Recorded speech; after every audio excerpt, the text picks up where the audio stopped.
lah. Lain-lain itu contohnya mungkin individu yang kata berbadan besar ataupun individu yang pernah kena serangan jantung, pernah kena stroke, itu sangat berisiko tinggi untuk nak kena kencing manis. Jadi yang tu pun akan kita akan periksa juga lah.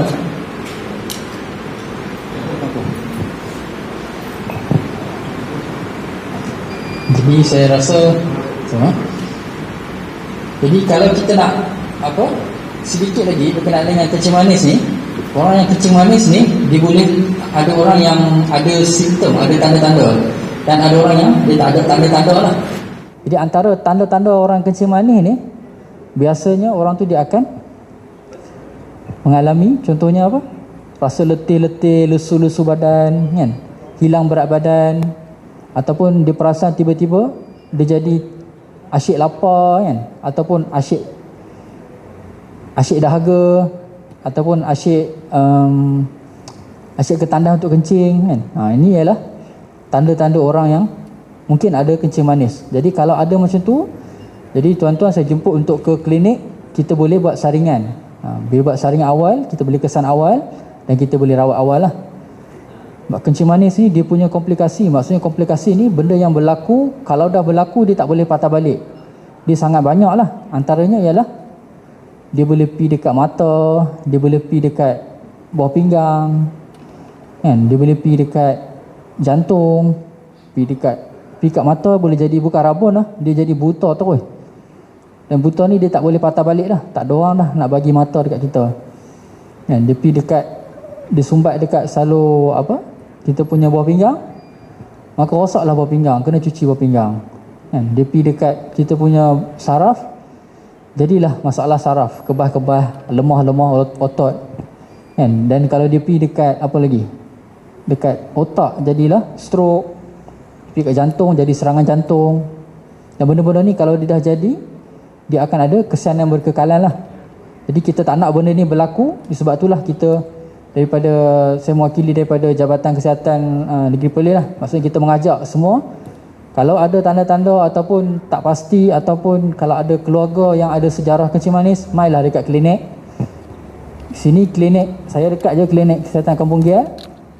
Bolehlah pergi sana untuk kita buat saringan kesihatan lah.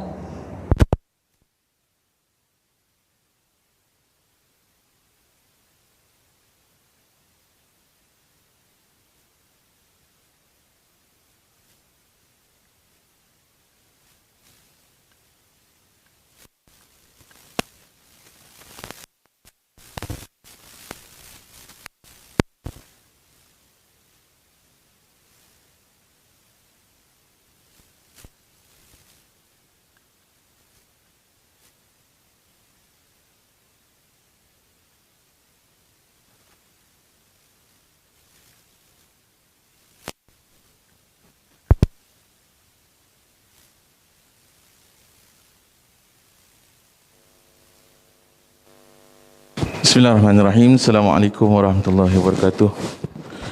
Kita sini tu.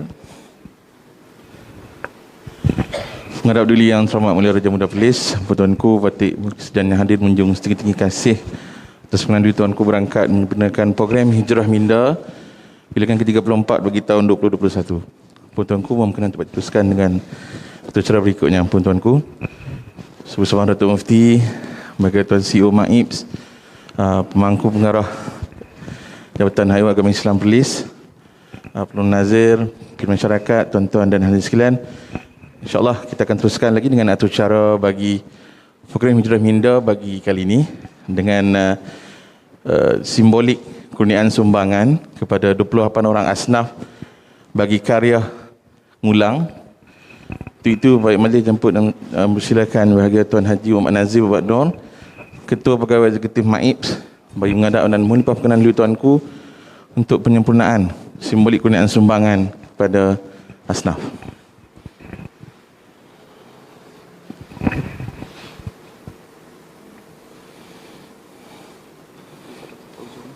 Okay.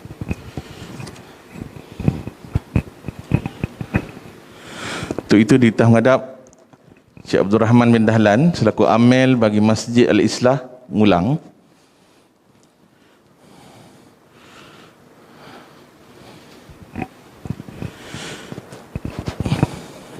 Untuk makluman hadirin sekalian, sumbangan ini diberikan kepada pihak Jawatankuasa Karya melalui amel untuk diagihkan kepada asnaf kerana mengambil kira SOP bagi pengurusan sumbangan dalam masjid.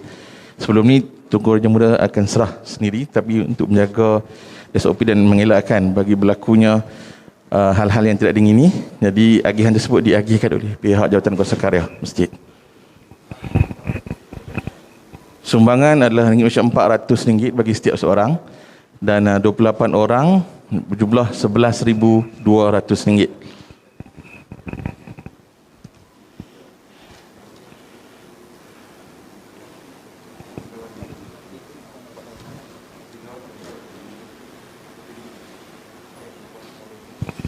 Junjung kasih tuanku.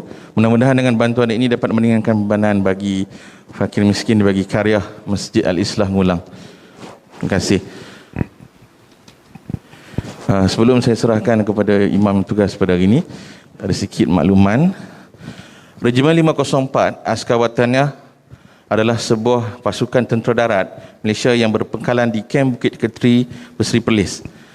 Regimen ini berperanan sebagai benteng kedua pertahanan negara yang pada masa aman memfokuskan tugasan dalam merekrut, melatih dan mengekalkan keaktifan orang awam sebagai anggota sukarela Askar Wataniah di negeri Perlis. Rakyat Perlis, sama ada lelaki ataupun wanita, berumur 18 hingga 45 tahun, berkelulusan sekurang-kurangnya penilaian menengah rendah PMR, tiada rekod jenayah, diseru mengikuti Regimen 504 Askar Wataniah. Antara keistimewaan, faedah dan ganjaran sebagai anggota sukarela Askar Wataniah seperti elan latihan, elan operasi, bonus latihan tahunan, pakaian seragam, penginapan, sajian, rawatan perubatan dan berpeluang dikerah atau diserap sebagai anggota tentera tetap. Untuk makluman lanjut, tuan-tuan boleh dapatkan informasi di kaunter Regimen Askar Wataniah di ruang yang disediakan oleh pihak masjid. Jom pakat kita masuk ke Wataniah. Terima kasih. Jadi tuan-tuan, di sebelah luar masjid kita ada kaunter Askar Wataniah. Mungkin di kalangan ahli keluarga, anak-anak, cucu-cucu tuan-tuan yang berhasrat untuk menyertai, boleh dapatkan maklumat di luar masjid. Dan kita ada pegawai dan anggota lah untuk sama-sama memberikan maklumat kepada tuan-tuan dan sekalian. Jadi setakat ini dulu program pada tengah ini. Saya sudahi dengan wabillahi taufiq wal hidayah. Assalamualaikum warahmatullahi wabarakatuh.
Assalamualaikum warahmatullahi wabarakatuh. Allahu Akbar, Allahu Akbar, Allahu Akbar, Allahu Akbar.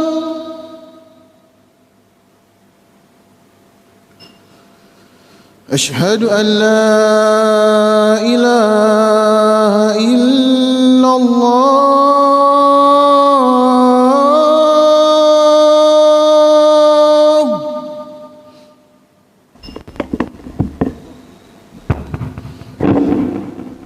أشهد أن لا إله إلا الله.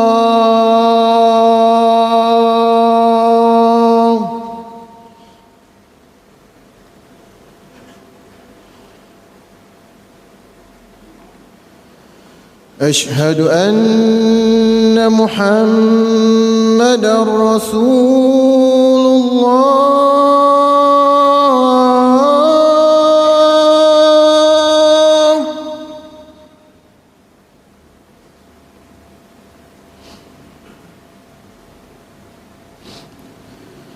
أشهد أن محمدا رسول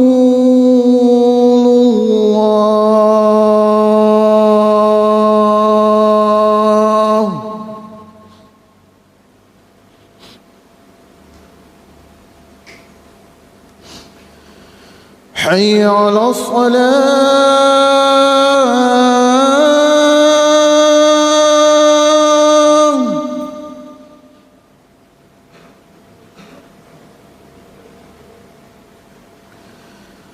حي على الصلاة.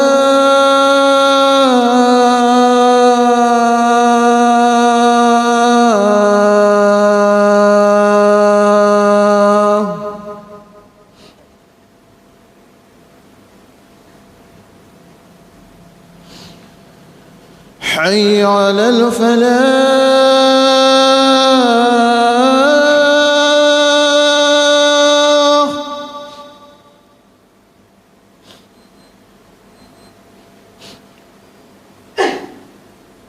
حي على الفلاح.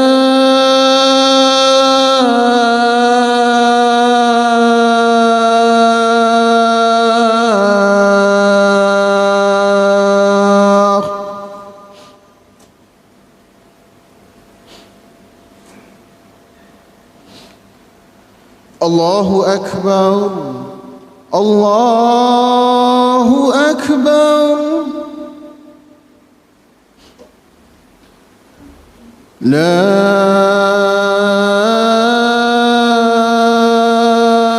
إله إلا الله.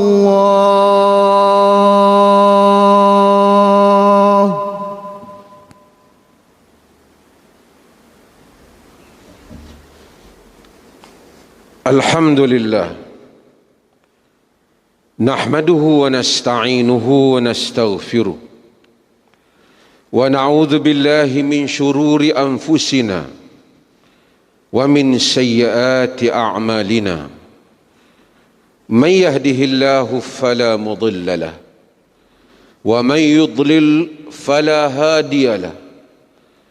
أشهد أن لا إله إلا الله وحده لا شريك له وأشهد أن محمدًا عبده ورسوله. اللهم صل وسلم على نبينا محمد وعلى آله وصحبه أجمعين. أما بعد، فيا أيها الإخوة المؤمنون، أوصيكم ونفسي بتقوى الله. قال الله عز وجل: يا أيها الذين آمنوا اتقوا الله حق تقاته ولا تموتن إلا وأنتم مسلمون. Sidang Jumaat yang dirahmati Allah, marilah kita bertakwa kepada Allah. Dan marilah kita berusaha menunaikan apa yang Allah titah perintahkan, mati di dalam keadaan menyerah diri kepada Allah. Antara nikmat yang besar yang Allah berikan kepada kita ialah nikmat memiliki anak-anak. Bukan semua orang mempunyai anak. Lihatlah kepada orang-orang yang tidak mempunyai anak, betapa besar mereka berusaha untuk menjadikan mereka memperolehi anak. Berapa banyak pakar perubatan yang mereka pergi, berapa banyak doa yang mereka lafazkan. Tetapi sebahagian besar dari kalangan kita berkahwin, kemudian mempunyai anak, dan jumlah bilangan anaknya juga banyak. Ia adalah kurniaan Tuhan bagi kita agar memperolehi zuriat, keturunan yang merupakan harapan bagi setiap insan. Apabila kita mempunyai anak, kita sayang kepada anak kita. Buat kata orang tua-tua, seekor nyamak pun jika menggigit anak kita, marah kita ketika kita melihatnya daripada kecil sehingga besar. Ramai ibu bapa kadangkala dalam merasai peranannya sebagai ibu bapa, dia terlupa. Dia merasakan seakan-akan dialah yang akan mampu menentukan masa depan anak-anaknya. Dia terlupa bahawasanya dia bukan saja tidak dapat menentukan masa depan anak-anaknya, bahkan kita tak dapat menentukan masa depan kita sendiri. Allah Subhanahu wa ta'ala, Allah lah yang menentukan masa depan setiap di kalangan kita, dengan kita bergantung kepadanya. Kita berusaha, apakah yang Allah mahu kita lakukan sebagai ibu bapa terhadap anak-anak. Jika Allah mahu supaya kita pastikan anak-anak kita ini semuanya anak-anak yang dapat dengan pekerjaan gaji yang besar, tentulah ramai di kalangan kita menjadi gagal. Betapa ramai ibu bapa yang anak-anaknya bergaji besar, berjawatan besar, dia menangis terhadap sikap anak-anaknya apabila anak-anaknya telah dewasa dan mempunyai kedudukan. Jika Allah menentukan anak-anak mesti semuanya menjadi ulama ataupun cikgu, atau anak-anak mestilah mempunyai kedudukan yang tinggi, pemimpin dalam masyarakat, tentulah majoriti ibu bapa ini gagal untuk melaksanakan tugasnya. Allah tidak meminta untuk kita melakukan itu, walaupun itu mungkin menjadi kehendak sebahagian daripada kita. Kerja asasi yang Allah paling tuntut kepada kita ialah mendidik anak-anak kita agar menjadi manusia yang saleh, menjadi manusia yang baik. Jika dia guru yang baik, yakni mengenali Tuhannya, berpegang dengan agamanya, baik kepada masyarakatnya. Jika dia menjadi peguam yang baik, jika dia menjadi pemimpin yang baik, yakni saleh di sisi Allah, hatta jika dia menjadi seorang yang menyapu sampah di tepi jalan, dia seorang insan yang baik di sisi Allah. Karena Allah tak menjadikan masyarakat ini hanya memerlukan satu lapis manusia sahaja untuk hidup. Untuk membolehkan seorang khatib membaca khutbah, berapa ramai tugasan yang diperlukan daripada bilalnya, daripada siaknya, daripada orang yang menyapu sampah di luarnya, daripada orang yang mencipta, menguruskan peralatan-peralatan di dalam masjidnya. Manusia hidup dengan berbagai-bagai keadaan dan Tuhan tidak menyalahkan hal itu. Allah hanya meminta untuk kita menjadi insan yang saleh. Itulah slogan yang terbesar. Dan itulah semua permintaan para anbiya alaihi wassalatu wassalam. Tawaffani muslima wa alhiqni bis salihin. Matikalah aku sebagai orang saleh, matikalah aku sebagai orang muslim, dan masukkanlah aku di kalangan orang-orang yang saleh. Itulah kata Nabi Yusuf pada kemuncak kehidupannya. Yang demikian juga kata Nabi Sulaiman, wa adkhilni birahmatika fi ibadika salihin. Ya Allah, masukkanlah aku dengan rahmatmu di kalangan hamba-hambamu yang saleh. Untuk menjadikan anak-anak kita saleh, Allah menunjukkan contoh teladan dalam Al-Quran. Antaranya Allah ceritakan tentang seorang bapa yang saleh mendidik anaknya dengan bahasa yang saleh, iaitulah cerita Luqman di dalam suratul Luqman. Dengarlah wahai ibu bapa, Allah tidak merakamkan kejadian itu dengan sia-sia, tapi ia menghendaki supaya kita mempelajari daripada seorang bapa yang saleh yang menasihati anaknya ini.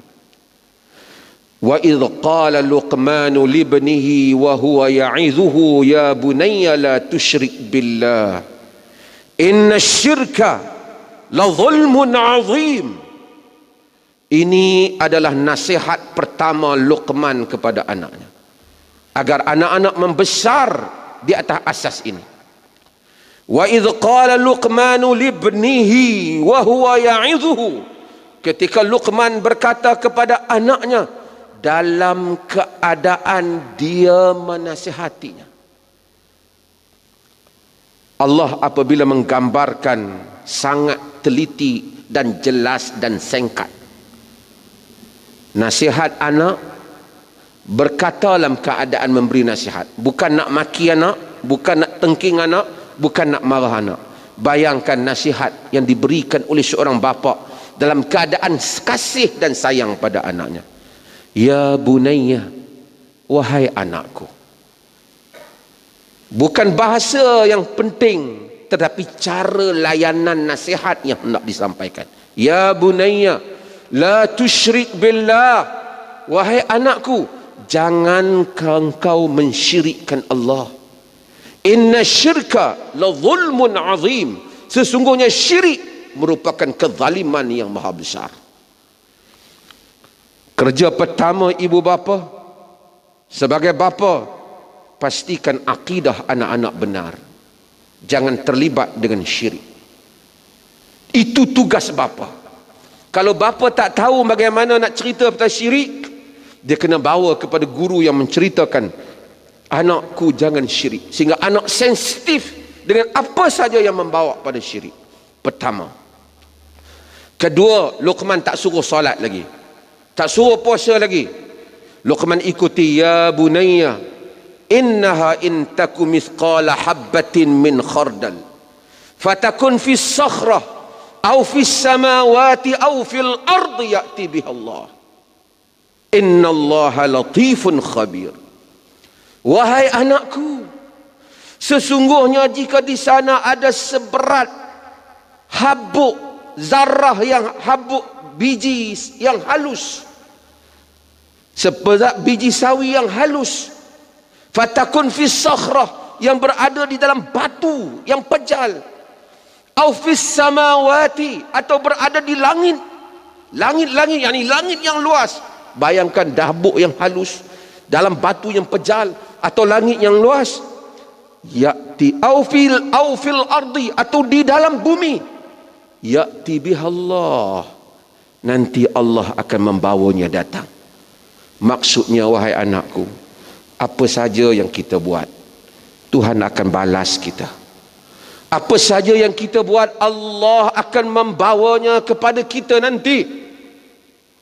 Inilah pendidikan muraqabah, sehingga anak-anak tak melakukan kebaikan kerana bapaknya, tapi ia melakukan kebaikan dan menghindari kejahatan kerana dia takutkan Allah.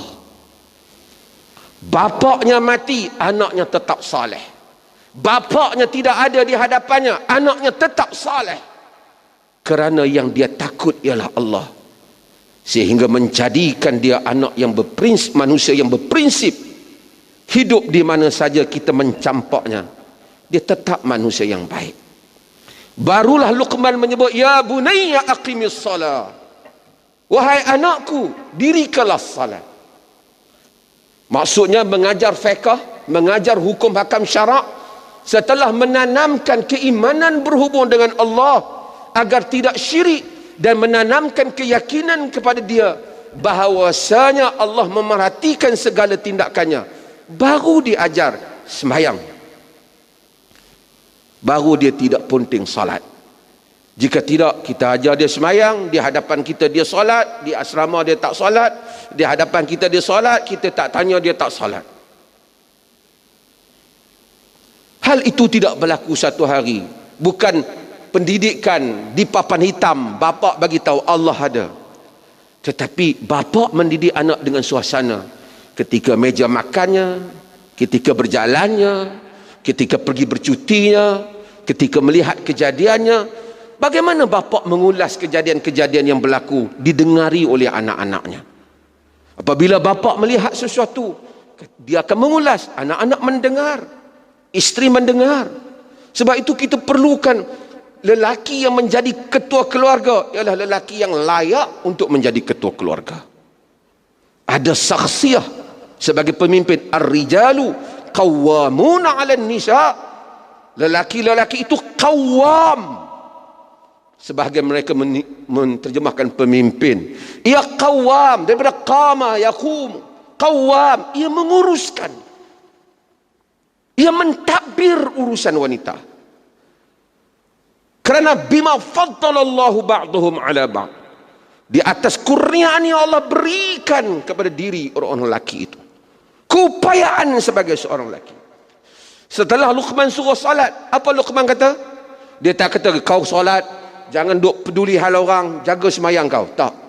Ya bunayya aqimis salah wa'mur bil ma'ruf wanha 'anil munkar wasbir 'ala ma asabak inna dhalika min azmil umur. Wahai anakku, dirikanlah sembahyang, suruhlah orang berbuat baik.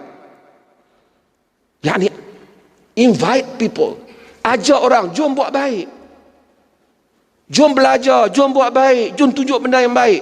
Dia kena jadi anggota masyarakat yang aktif. Wanha 'anil munkar, suruh dia cegah daripada benda yang salah. Maksudnya kita tak mau masyarakat yang pasif. Kita mau anak kita yang tahu. Tugas kau kalau tengok salah di sekolah, kau kena bagi tahu, jangan buat. Kalau orang buat salah, kau jangan join dia, kamu jangan ikuti dia. Bahkan kau kena berusaha mencegahnya. Wasbir 'ala ma asabak, sabar di atas apa yang menimpamu. Inna dzalika min azmil umur, sesungguhnya itu merupakan perkara-perkara yang berat untuk dilakukan. Kau kena tahu, hidup tidak semudah yang dipikirkan. Menjadi manusia baik tidak semudah datang masjid kemudian balik kemudian selesai kerja manusia baik. Manusia baik hidup dalam cabaran. Manusia baik hidup menghadapi keadaan. Karena kita tidak boleh hidup untuk diri kita saja, kita kena hidup juga untuk orang lain. Dan ada risikonya. Dengan semangat itu Luqman membesarkan anaknya. Tapi kalau kau menyuruh orang buat baik, kau tidak boleh sombong dengan dirimu. Luqman menyambung, wala tusa'ir khaddaka linnasi wala tamshi fil ardi maraha. Jangan engkau memalingkan mukamu daripada manusia, yakni memandang rendah.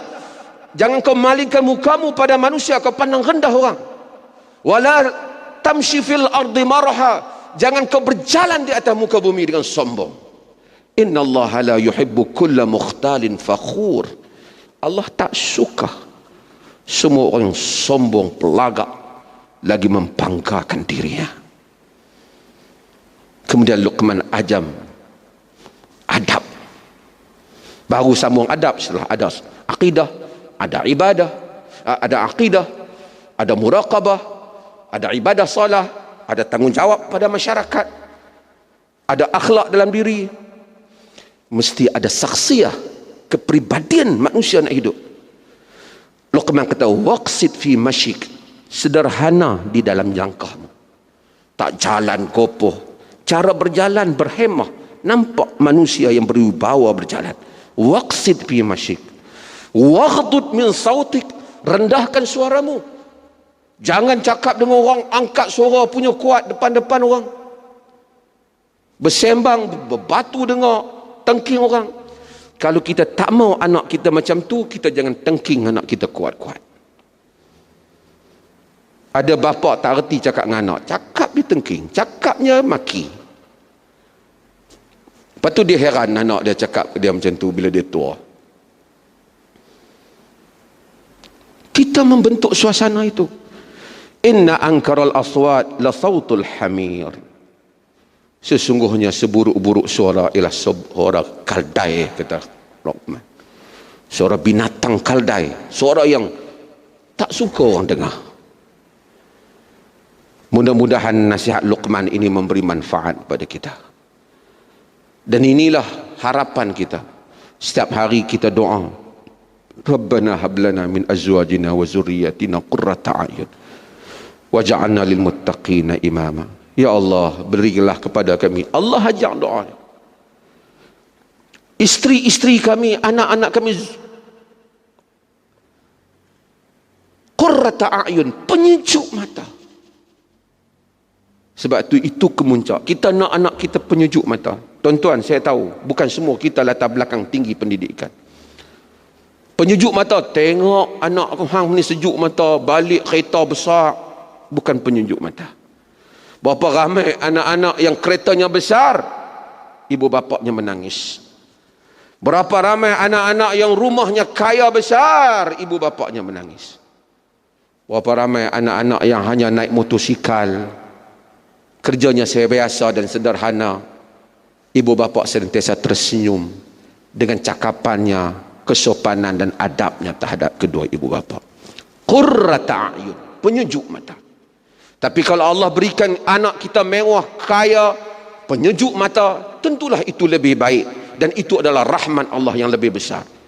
Maka kita nak anak kita berjaya dalam pendidikan, pelajaran, kerja besar, jawatan besar, kedudukan besar, kekayaan besar, akhlak yang baik, penyejuk mata ibu bapa. Nikmat Allah dunia dan akhirat. Barakallahu li wa lakum fil Qur'anil azim wa nafa'ani wa iyyakum bil ayati wa dhikril hakim.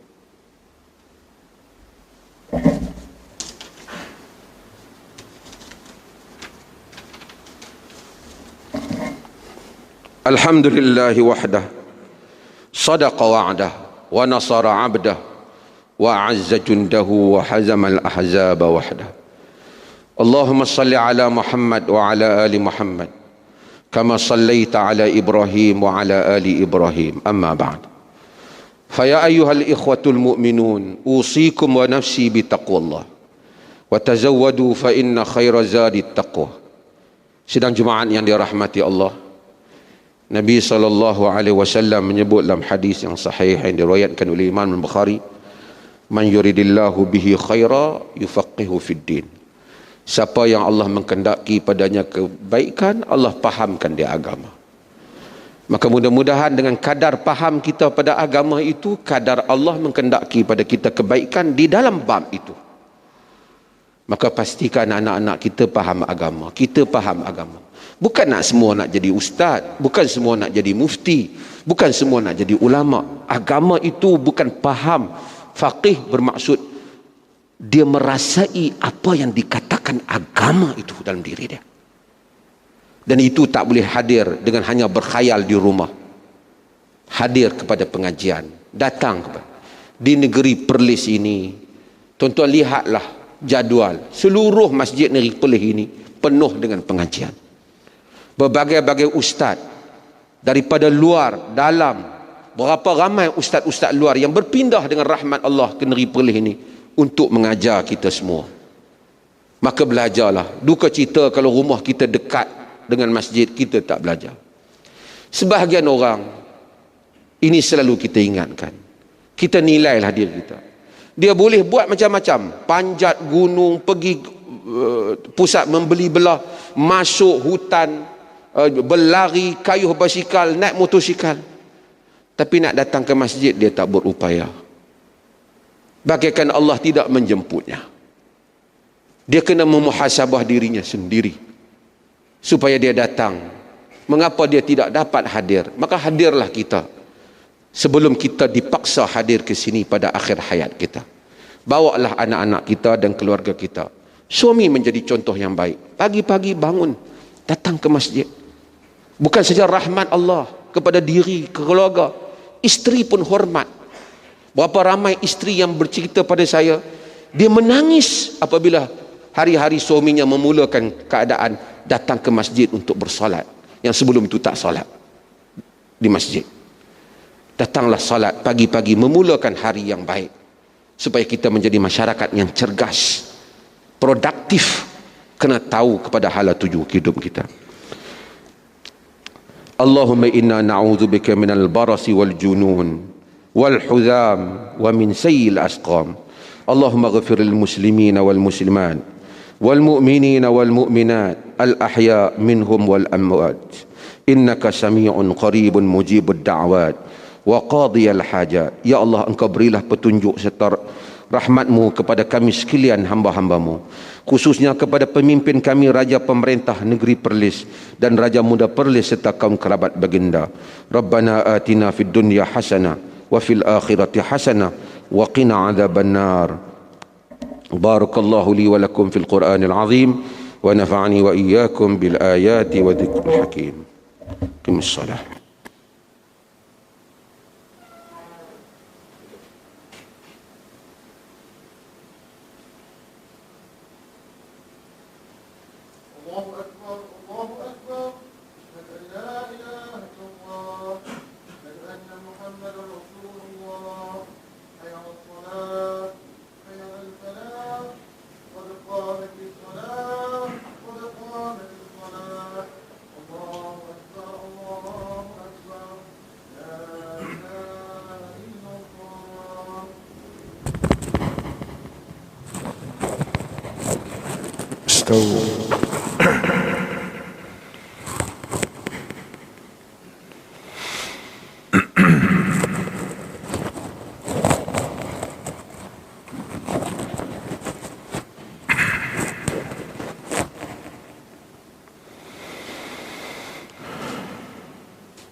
Allahu Akbar.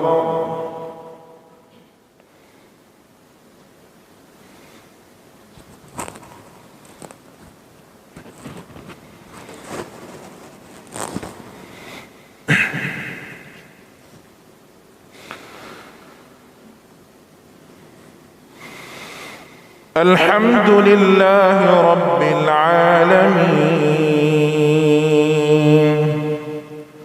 Ar-Rahmanir Rahim, Maliki Yawmiddin,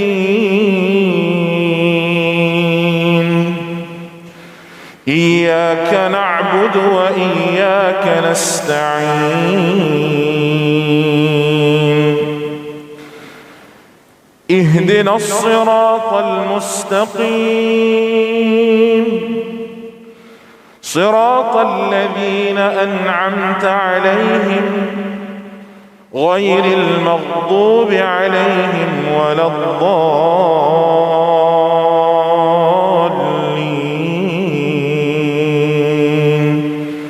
آمين.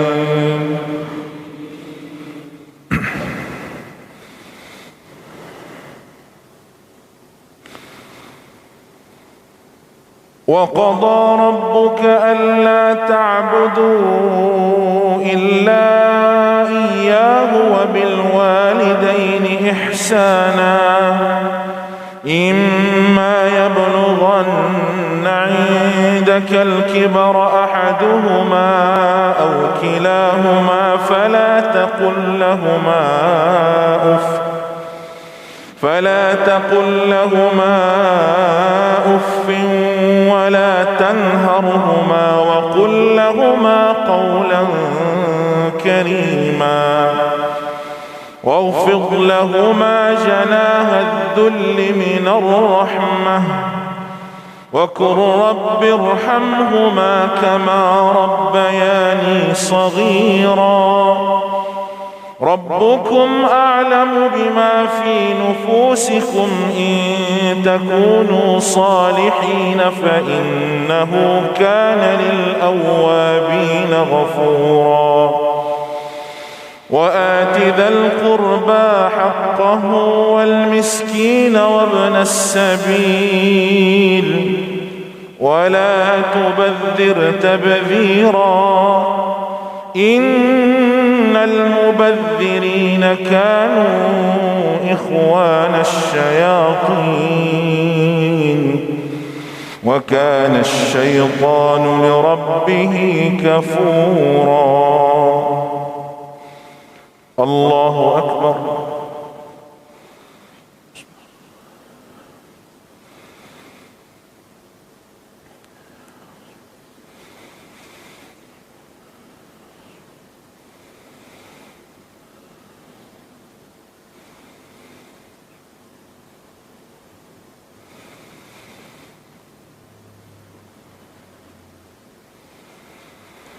سمع الله لمن حمده.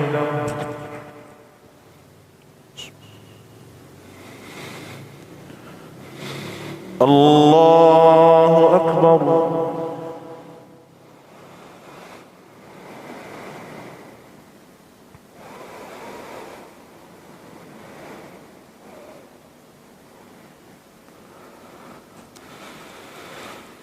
الله أكبر.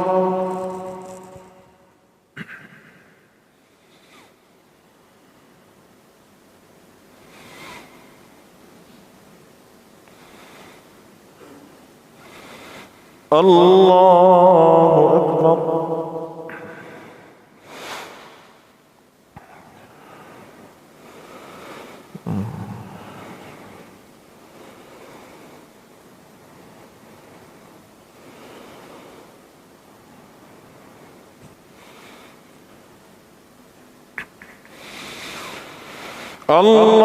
الله أكبر.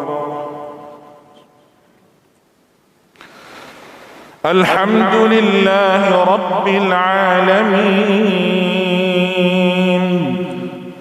الرحمن الرحيم مالك يوم الدين إياك نعبد وإياك نستعين اهدنا الصراط المستقيم صراط الذين أنعمت عليهم غير المغضوب عليهم ولا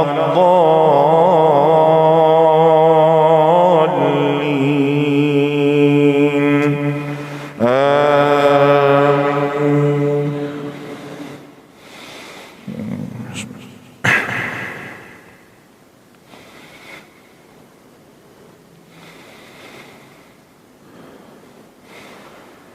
ألهاكم التكاثر حتى زرتم المقابر كلا سوف تعلمون ثم كلا سوف تعلمون كلا لو تعلمون علم اليقين لترون الجحيم ثم لترونها عين اليقين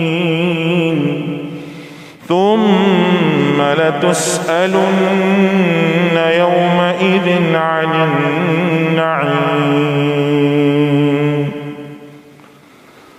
الله أكبر.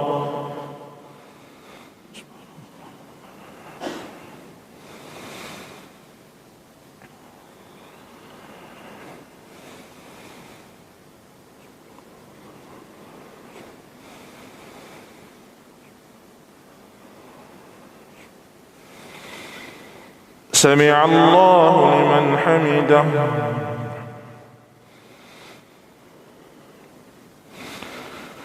الله أكبر.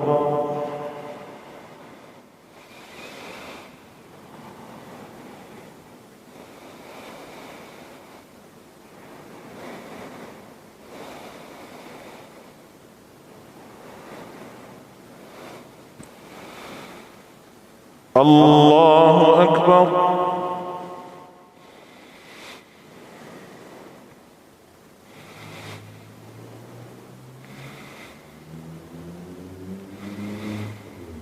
الله أكبر.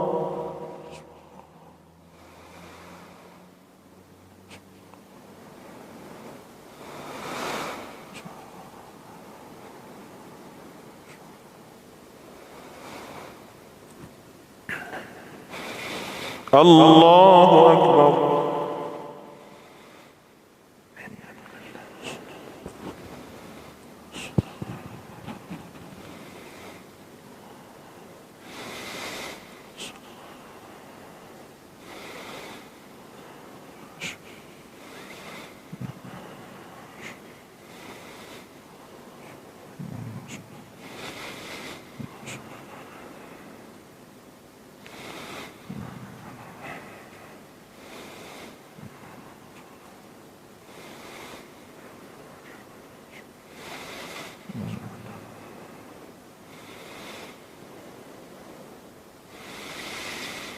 السلام عليكم ورحمة الله. السلام عليكم ورحمة الله.